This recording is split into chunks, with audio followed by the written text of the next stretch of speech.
Hi, I'm Alia Ryans and I'm the Microsoft Word wizard here at the Auspicious Arts Incubator. This week I'm actually shifting my main focus from Microsoft Word tips and looking at website design.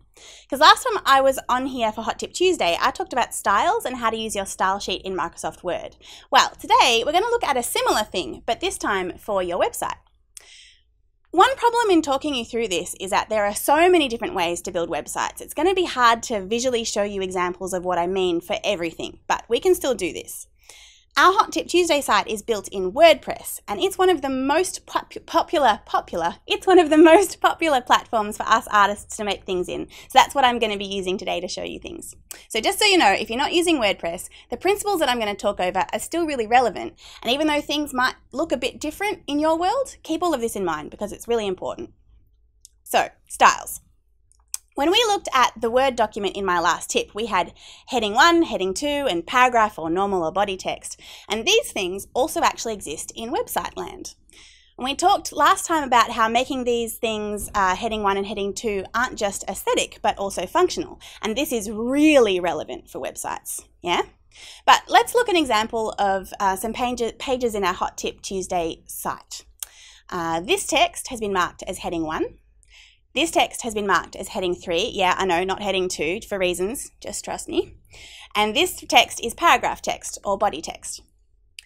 So why is it important to mark all of these things out? Well, have a look at the front page of our website. We have so many hot tips. I mean, at this stage, we're like over 120 or something, right?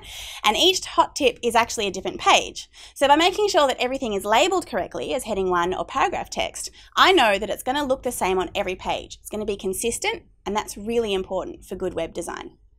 So I've told WordPress, like I said, in your case, it might be a different website building platform, in the back end, which bits of the page are what.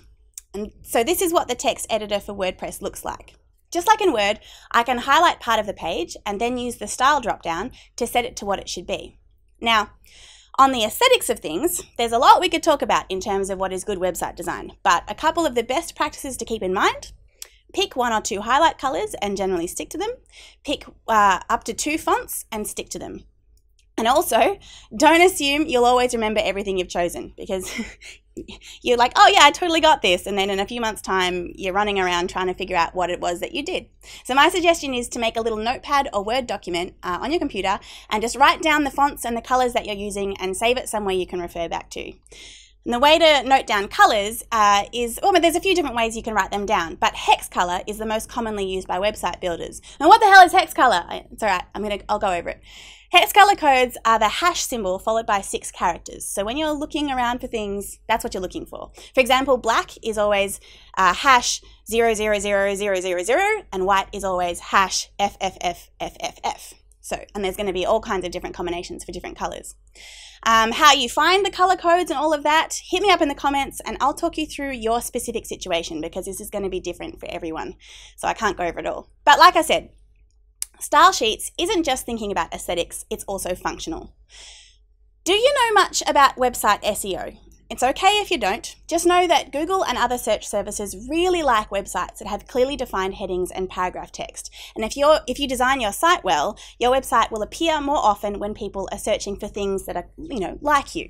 But I think I'll ask Craig to do a hot tip about this sometime in the future and talk more about what SEO is and how to make your website rank better. Because when it comes to all of this, I know a little bit, but he knows a lot. So let's leave that to him.